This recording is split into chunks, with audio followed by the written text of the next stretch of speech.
Hey everybody, welcome to the Sword and Laser. I'm Veronica Belmont. And I'm Tom Merritt. Sword and Laser is a book club, but it is so much more. We bring you author interviews, news from the world of science fiction and fantasy, and of course amazing discussions from fans like you. Tom. And today we are drinking. We are drinking. I am drinking. I don't know why I said Tom. Hello, Tom. Because we used to have me say something else, and then we decided not to have me say that thing. And you're like, wait a minute, doesn't he say something? And it's like, no, I don't say that thing anymore. So now I just drink. Let's just talk about alcohol. I'm drinking Old Potrero. It is a very fine whiskey, local to San Francisco.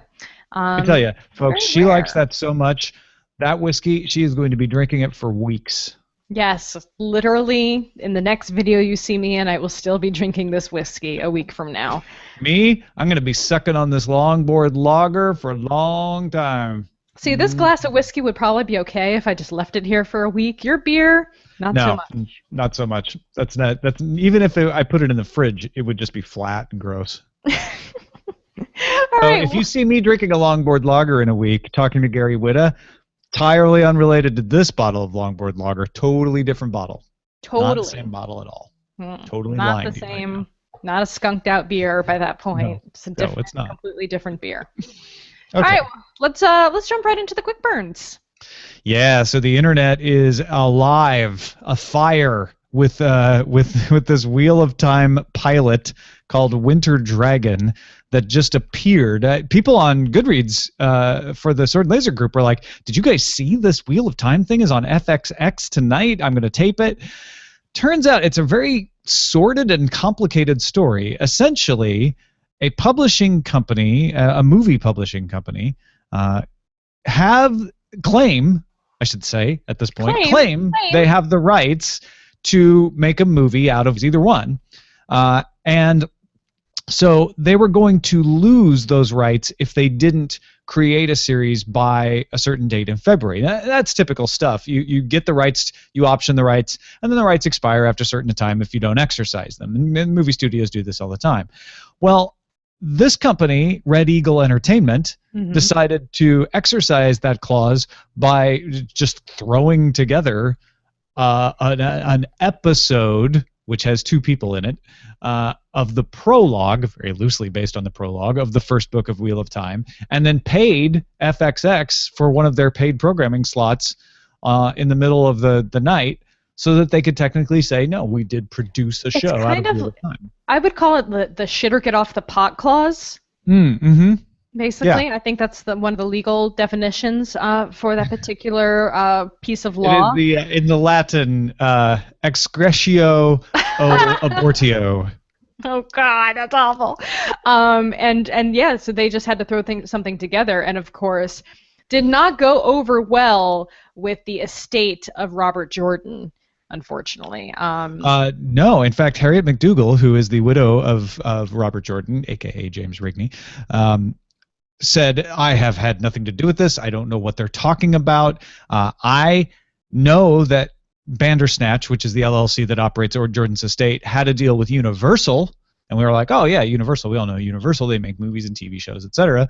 She's like, I don't know what they're talking about. And now Red Eagle Entertainment is actually suing Harriet McDougal in United States District Court for Central California for defaming them by saying she did too know. We told her we were going to do this, and she's out there telling people lies. She's sounding, yeah. Well, she came out the day after and was very upset about this whole thing, and was talking to anyone who would listen about how they had, they didn't run this by her. She knew nothing about it. She was as surprised as anyone else. This is the first she had heard of it. I frankly find that kind of hard to believe.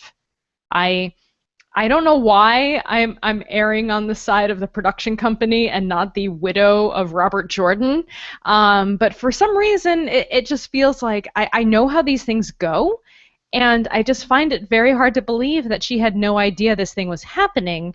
Maybe she didn't, but someone in her estate. Have you watched it? Have you watched it? Is it? No.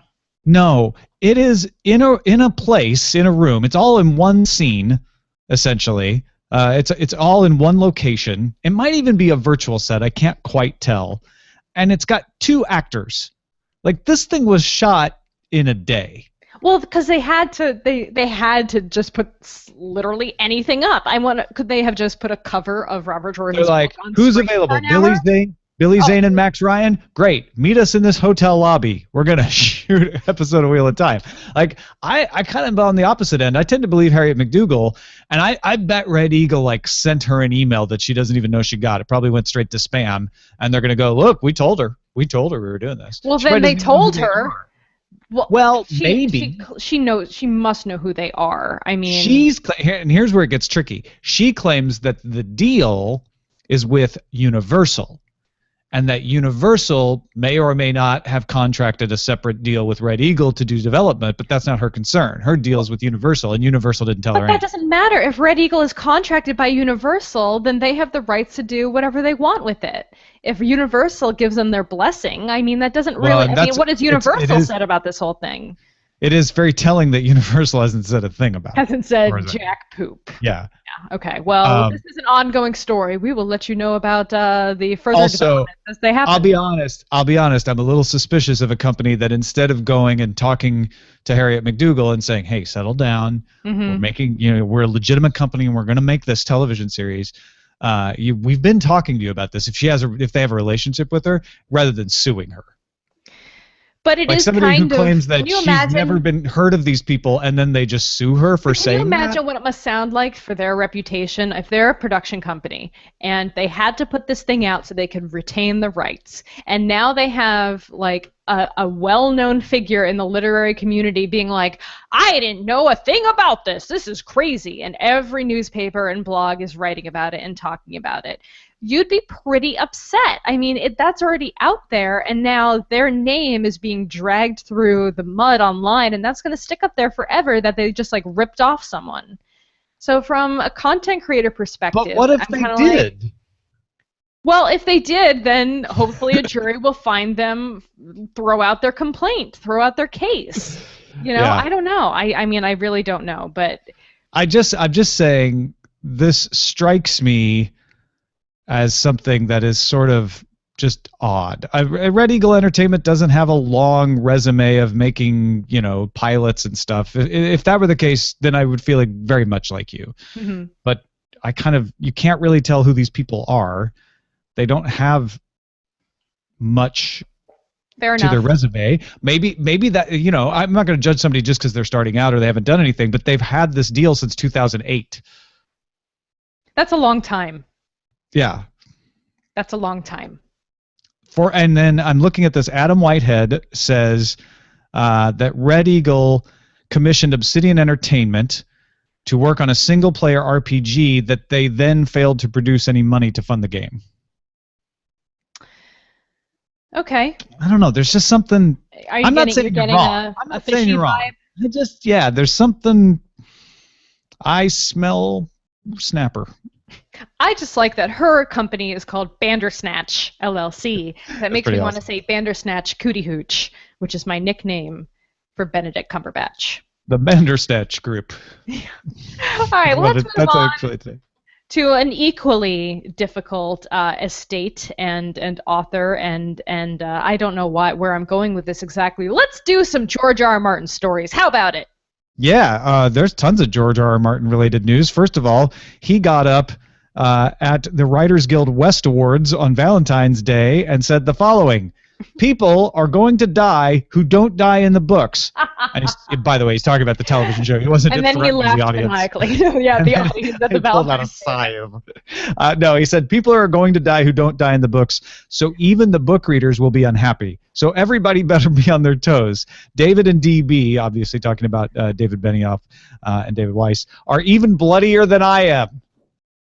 This is great. I actually think it's great. Fantastic. Because we knew there was going to have to be some divergence because the show has caught up to the books, and the storyline has to keep progressing.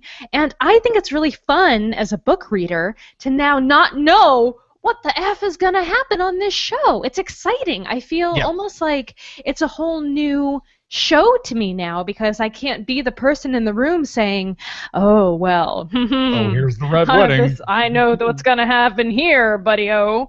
And so for me, this is actually kind of cool, though changing from the source material is always can be a little like weird and problematic, but at the same time, I think it's going to be really fun. And I'm looking forward to it, though. I just hope he doesn't kill any of my favorite characters that are still alive at this point. That's vaguely terrifying. Well, and I'm actually going to bump this story up because I think it goes better here. You can think of this as an alternate Game of Thrones now, right?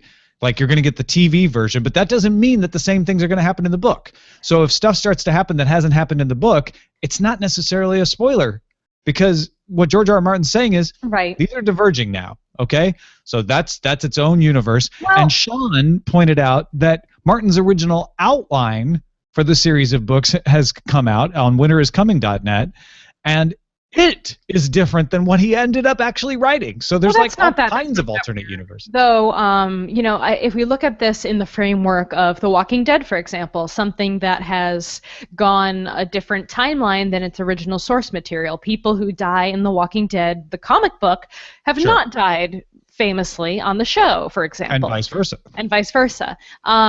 So that, I think, is a really great example of this kind of thing working well and keeping the audience, keeping their interest in both material without feeling like they know everything that can possibly happen. So I think that, at first I was like, oh, this is going to be crazy. And now I'm like, this is actually going to be pretty good, I think. No, it's going to be so fun to be like, ooh, Cersei could get killed here. Rather than thinking like, oh, well, I know she's safe, right? It just re-injects all this tension into things like Jamie could kill Cersei. Tyrion, I mean, he's there's so many potential. Tyrion could die. Tyrion could die. Think of that. Don't do that. Maybe Weiss and David Benioff. George R. R. Martin, don't let that happen. I mean, exert some self-control. Obviously, I don't think Khaleesi dies. I don't think you can do that. Why do you call her Khaleesi? That's not her name. That's her proper title. I don't know her personally. You're no better than all those people who name their babies Khaleesi.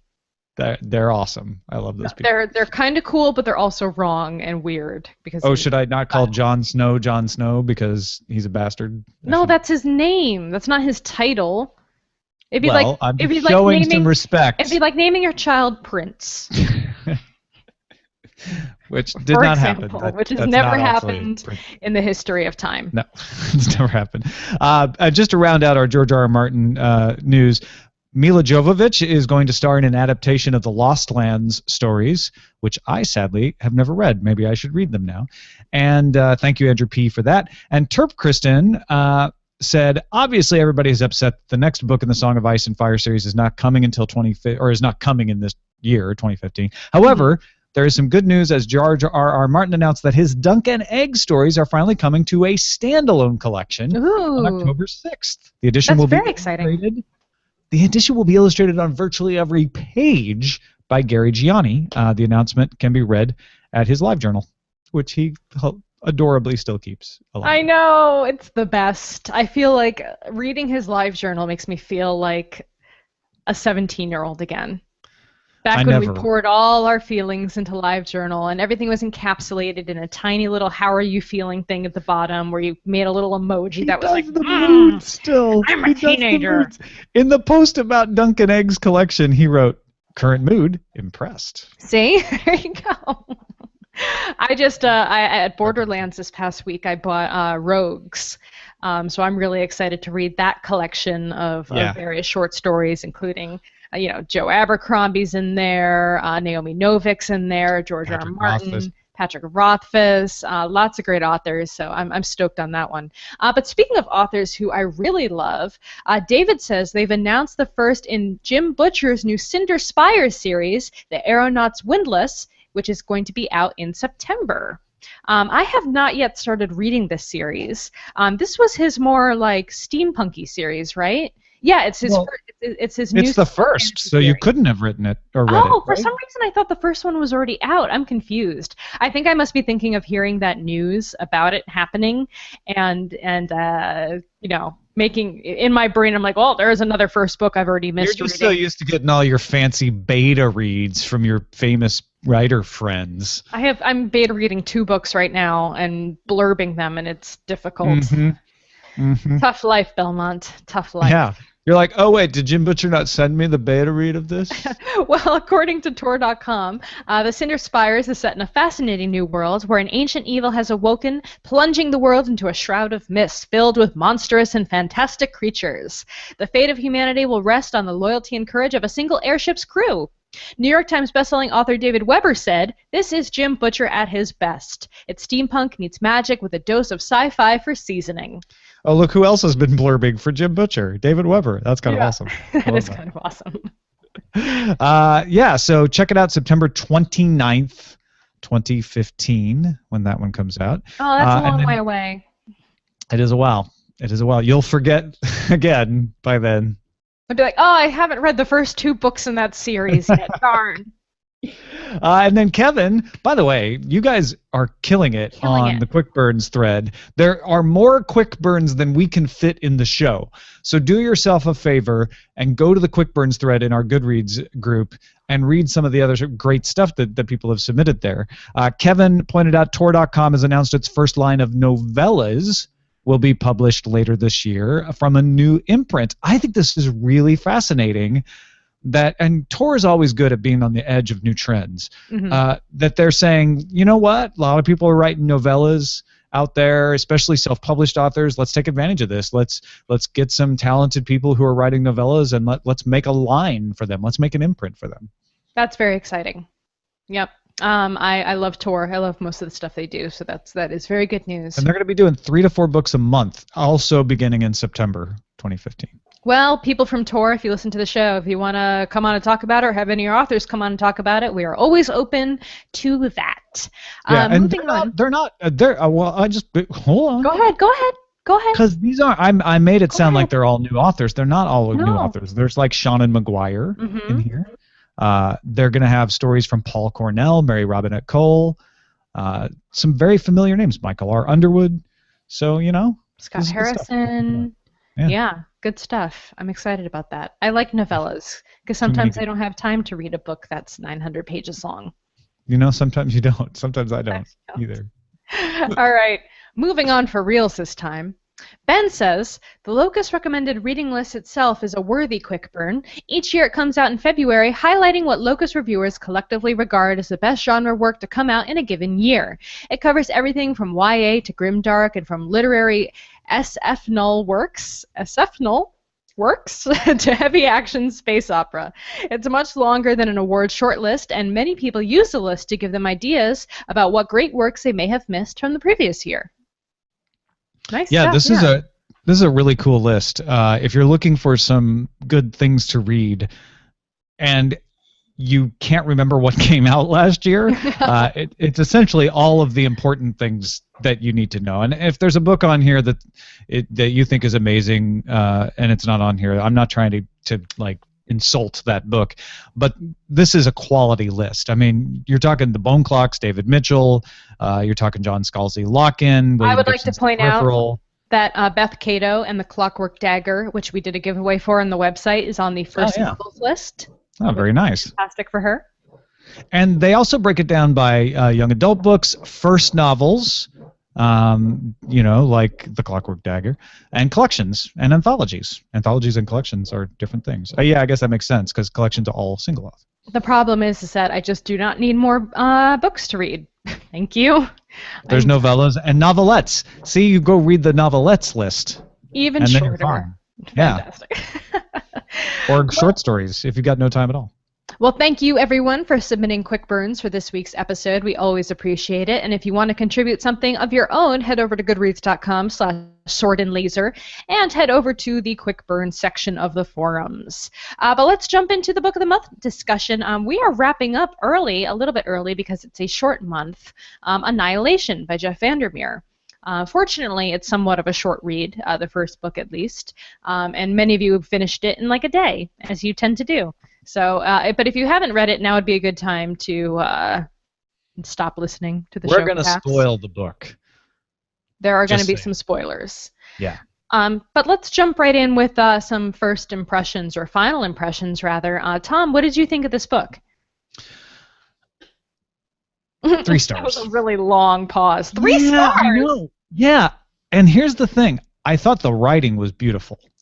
I thought the concept was intriguing, but if I'm honest with myself, I felt like I had to read it.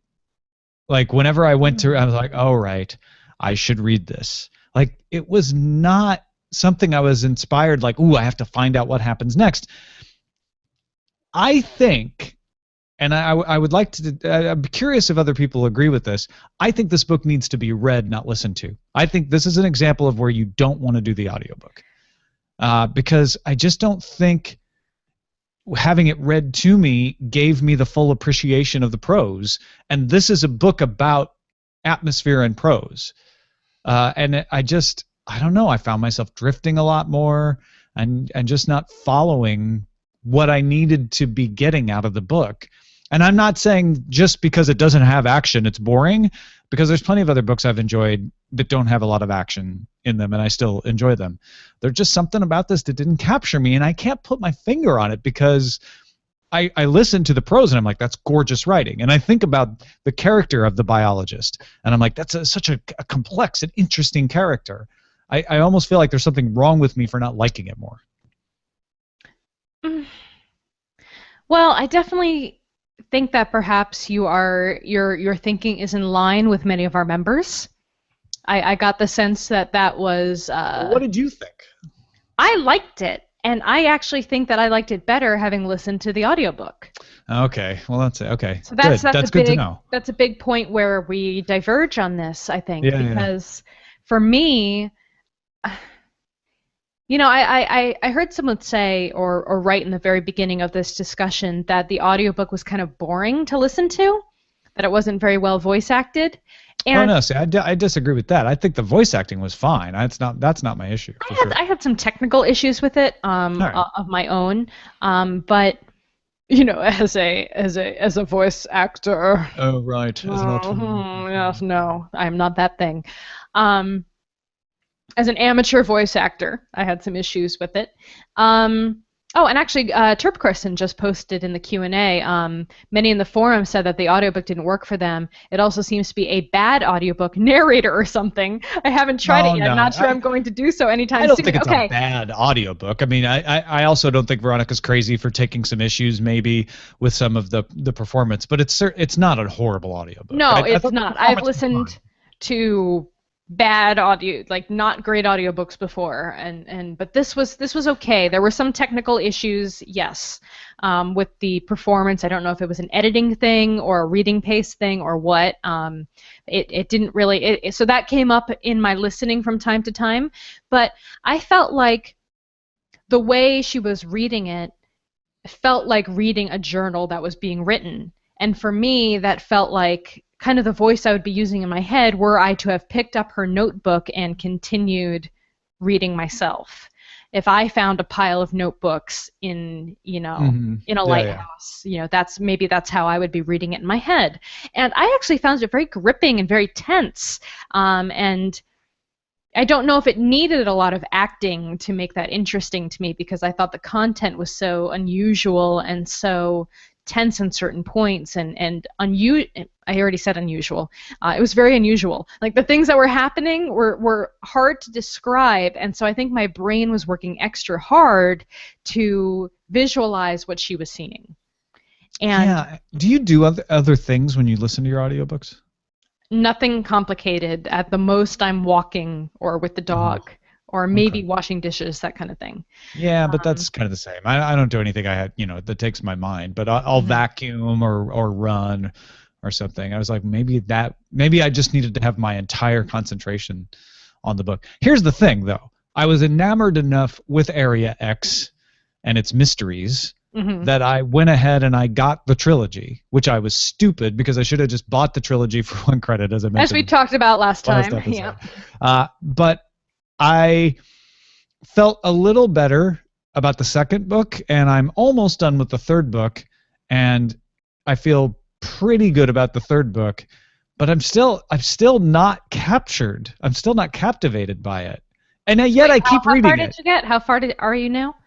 I'm like 2/3 of the way through the last book. Okay, so another I know the mystery now. I've gotten to that part where really? Okay. Yeah. So I feel like the issue with a lot of people was the complete lack of any resolution whatsoever for any of the mysteries in the book, except for what the writer of the words looked like and what she Where lies the strangling fruit? Yes. So I think a lot of people were left feeling a little bit like empty or a little bit confused or didn't get that sense of completion. Because, I mean, we've read plenty of first books in series or trilogies before, and sometimes we're left wanting to know more for sure. But I feel like this is the first book we've read in a really long time where at the end you're just kind of like, huh. Okay. Yeah, I mean, the biologist is heading off on her quest, so you're obviously pointed in a direction for the future, which is actually doesn't really come in right away in the second book. Slight spoiler. The second book, if you read the Dust Jacket, you know that. I'm puzzled by my reaction to the book. It's one of those things where you're like, I can't tell you why it's not making me more excited to read it, but I can tell I'm not more excited to read it. But yet when I'm reading it, I'm not complaining. I'm not, struggling to get through it. I'm like, no, this is all very interesting. I don't know. Weird. It's like U2. I never want to pick up a U2 album, but then when it plays, it's fine. I don't know. It's like Coldplay for me. Yeah. Yeah, it's like I wouldn't admit that I like Coldplay, but if the song is on the radio, I'll sing to it. I will sing along, and I will Johnson, know all the words inexplicably. So we had a lot of comment threads on this. This was a very discussed book over in the forums on Goodreads. Sean said, this book left me a little cold. It's not bad, but not something I'd either pick up again or recommend to anyone else. Ouch! And after a few days, I think I figured out what my problem was. The narrator doesn't seem to have any real motivation for anything. There's plenty of question what that could motivate her. What caused her husband's strange condition upon his return? Why did the psychologist apparently send the anthropologist to her death? What caused the surveyor to suddenly go nuts and try to kill her? What created Area X in the first place? But no, she just sort of wanders through events, uninterested and untouched by everything that happens. If the narrator and the protagonist can't be bothered to show an interest in what's happening, then why should I? I don't agree with that. Yeah, I don't agree with that either. And I'm not picking on Sean. I believe that that's the way it hit Sean, but it did not hit me that way. I felt like the biologist was very interested in things, including her husband. Mm-hmm. She talks about her husband all the time. Her husband is an enigma with her, and the husband is the exact reason she goes to the island at the end of the book. Yeah, I mean, that's 100% her motivation for being on this trip and for really sticking it out and try to figure out what's going on, because even though they didn't have necessarily the best relationship, she cares about what happened to him and she wants to know what it was. She's very interested in the tunnel. Yeah, she's a tower. She's obsessed with tower. It's a tower. Ah, I see. That ends up... I shouldn't say anything, but that ends up like I thought that was gonna. Let's just keep it just to this book. I thought we were gonna find out why tower and tunnel was such a big thing, and I guess we sort of do at the end of this book, where she sees that there's another exit deep down at the end of the tunnel. Tower, but she wanted it to be a tower, so another exit doesn't make any sense. Yeah, I don't know.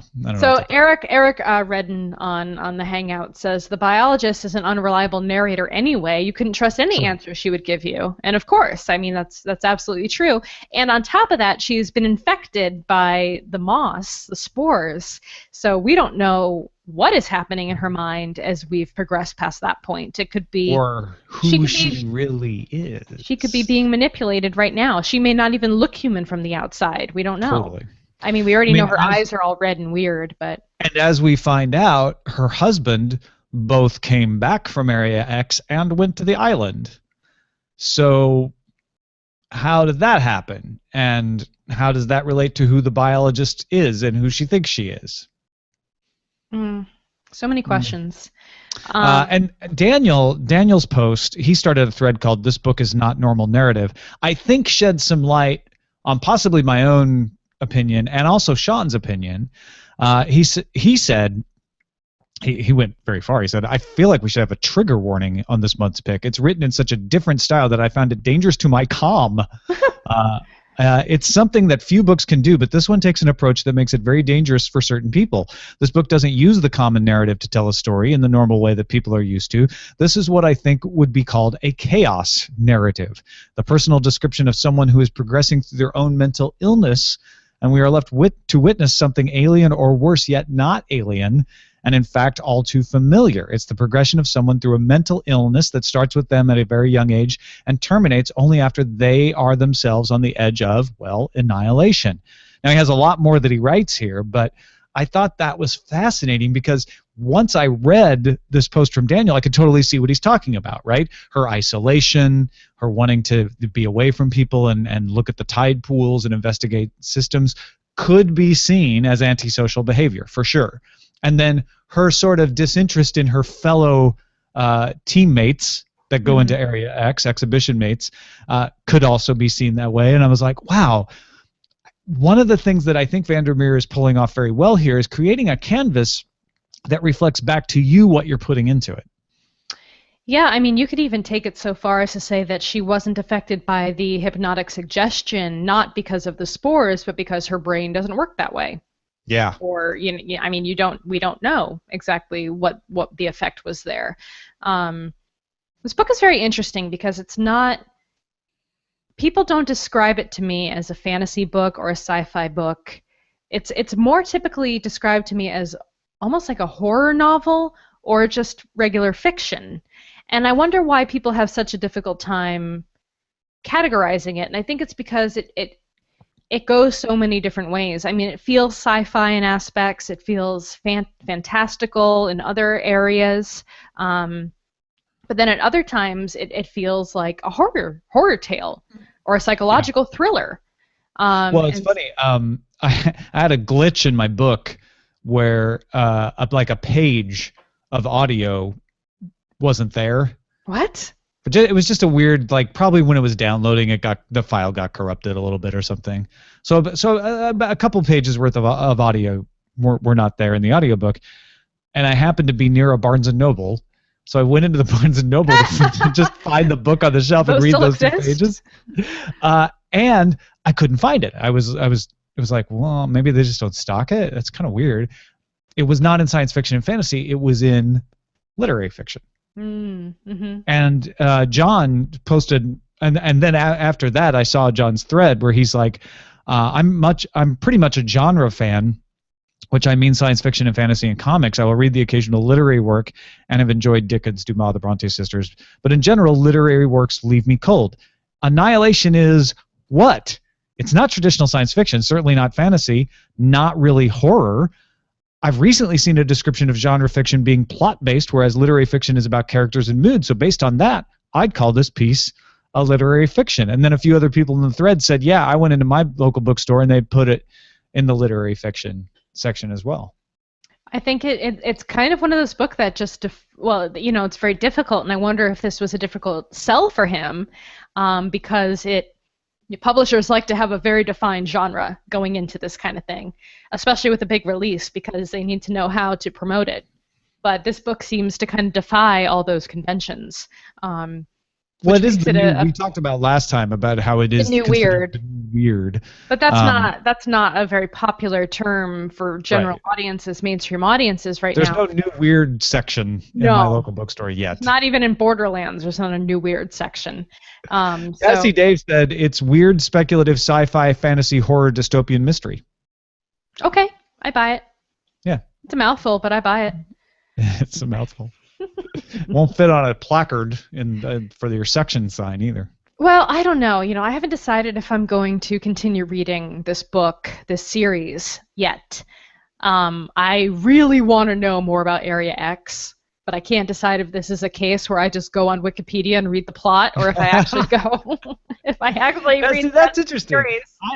I was like struggling to like this book as much as I felt I should, and kept reading. You admittedly yeah, I liked it, but maybe I will skip the last 2 books. That's funny. Well, I have, we all have this problem of having a limited number of reading for sure time and readability, and with 2 book clubs and multiple other reading projects I have on my plate right now, something has to really frickin' grab me for me to continue reading. So that's tough. We have another comment. I think I felt like it was a challenge where I was like, no, I know I should like this. I'm going to keep persevering. And my appreciation did improve. I'm not saying, oh, you have to read all 3 to like it. I don't think that's necessarily true. But getting other viewpoints on the story definitely helped. Other people thought that way. In the forums, it was prevailing knowledge that, oh, if you finish the series, you'll feel better about it. But then other people were like, well, is that really a good way to write a book? Like, you know, you're not going to like the first book, but you'll like the series overall. I don't know. I think that's fine. If somebody conceives of something as a trilogy and they're like, you have to read the whole trilogy to appreciate it, artistically, that's fine. It might not be great for sales, but I think that's a perfectly legitimate way to tell a story. David Bowler says, I think the biologist had to originally be affected by the hypnosis because she was impacted for the entry. Way to go, old Betrero. No explanation other than spores or Area X was given. Could be interplay between personality and Area X/spores, though. So maybe some combination of all those things. But yeah, she was under hypnosis. So she was definitely under hypnosis, but maybe it didn't take as strongly, which is why she was able to look back and see the border. Because she made a big deal about how she could actually look back and see it. She's special. Maybe everybody could. But I think she's cool. Yeah. We also never get her name. And we don't get anyone's name. Yeah. I didn't really notice it, except that I was looking for it, but I was like, it didn't really impact it. I was fine with that. Oh man, I wish I could find that blog post or that story that Jeff Vandermeer wrote.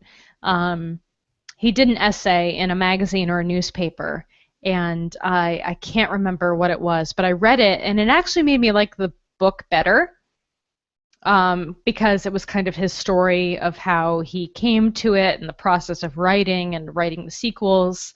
And I think having that kind of insight made me feel a little bit differently about the story. So I'll try to find it. Maybe I'll put it in the show notes if I can pull it from my history somewhere. I read an interview on Tor.com with him where he talked about how this book, unlike his previous books where he had to do a lot of historical research, he pulled everything from things he knew. Like he knew people like the lighthouse keeper. He knew people like the biologist. He grew up in an area in the South similar to this. So according to this post anyway. So I think that gives you a certain kind of appreciation for it as well. Mm-hmm. Do you want to talk about anything else you want to add, or do you want to talk about next month's pick? Yeah, I think we're done. We're going to give you some early warning on next month's pick, only because it'll be next month before we do the show. Oh, hold up! I found the post. Oh, it's yeah, okay. Atlantic, and it's called "From Annihilation to Acceptance: A Writer's Surreal Journey." Put it in the spreadsheet, and I'll add it to the show notes. Okay, great. So next month's pick. Yes. The Goblin Emperor by Catherine Addison will be next month's pick. We'll kick it off in the next episode, but it's sort of a steampunk-ish fantasy, so I feel like it rightly sits on the border between fantasy and science fiction the way that Annihilation does as well. So I'm looking forward to this. The youngest half-goblin son of the emperor has lived his entire life in exile.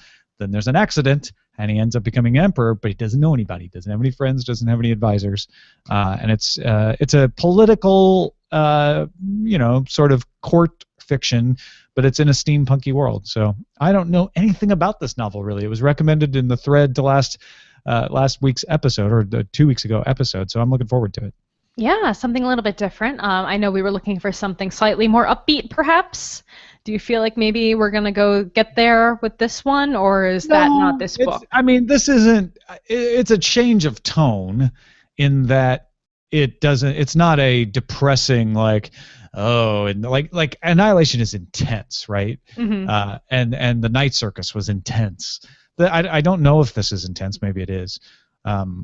But it's also not like obviously a downer. I may have to pick some straightforward like Terry Pratchett for the month after. I think it might be time we just get some like real good comedic fantasy up in this. Let's just read like some super light fantasy. Goblin Emperor came out April 1st, 2014 too, so it's fairly new. Awesome. All right, well, guys, check that out for sure. And we're all about supporting local bookstores as well. So if you have a local bookstore and want to pick it up there, please do that. That is wonderful. And if you're in San Francisco, come hang out at Borderlands sometime. We would love to come see you. Our show, of course, is currently funded by our patrons at patreon.com/swordandlaser. Thank you to all the folks who back our show. And like I said, if you want to support it, if you feel like you're getting something out of it, if you want to have a say, if you want to be privy to like all sorts of cool insidery knowledge. I have to be better about that. I need to post more insidery knowledge. We have to actually send them that before you promise. I will do that. Head over to patreon.com/swordandlaser and become a co-op of Sword and Laser. Become a voting member of Sword and Laser, if you will. Become part of the community and keep the show alive.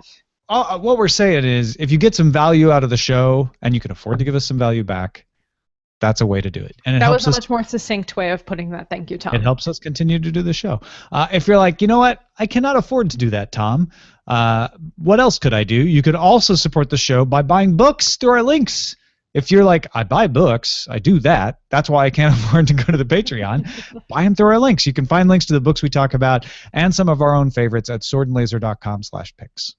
And of course, as always, if you want to get in touch with us, the email address is feedback@swordandlaser.com. Our website is swordandlaser.com. And hey, guys, if you haven't been to the website in a while because you subscribe to the show via iTunes or Overcast or something like that, head over to the blog because we have some really interesting guest posts by authors. We have featured reviews from you guys, our readers. We've got some Q&A from awesome authors, like just on the blog, not even Q&A from the podcast, so totally separate interviews that you can check out at swordandlaser.com. We've been experimenting more with different kinds of content, and it's been really fun, so go see the fruits of our labors. Or if you just want to hop in on the discussions and become a contributing forum member, head over to goodreads.com/swordandlaser. Or as always, you can call and leave us a voicemail. We will play it on the show if you call and leave us a voicemail at 415-7-SWORD-6. We'll see you guys next time. We have an interview with author Gary Whitta about his new dark fantasy historical fiction novel, Abomination, coming to you next week. We'll see you then. Bye.